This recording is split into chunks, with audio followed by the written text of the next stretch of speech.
ถ้าย้อนกลับมาที่ธัญญะเนี่ยอย่างพีทหรือคุณพ่อเนี่ยมันเป็นเรื่องแยกกันเขาบอกเรื่องแยกกันนะเรื่องบนท้องถนนเรื่องอื้อฉาวที่สังคมโจมตีกับเรื่อง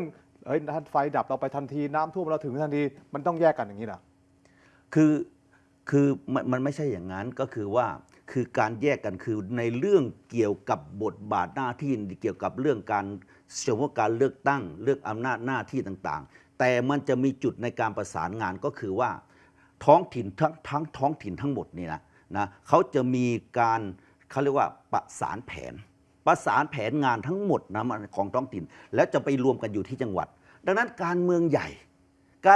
นะคุณอยากจะพัฒนาตำบลเนี่ยปทุมธานีนะคุณไปเอาแผนที่อบจได้เลยครับเพราะแผนต่างๆนั้นคือการพัฒนาของจังหวัดอยู่แล้วนะคุณไม่ต้องมาล้วงลูกหรอกครับว่าตรงนั้นเป็นยังไงไม่ต้องมาแย่งของท้องถิ่นทำงานหรอกครับท้องถิ่นเขาทำงานอยู่แล้วเขารู้จักปัญหาอันไหนที่เขาแก้ได้เขาแก้อันไหนแก้ไม่ได้เขาก็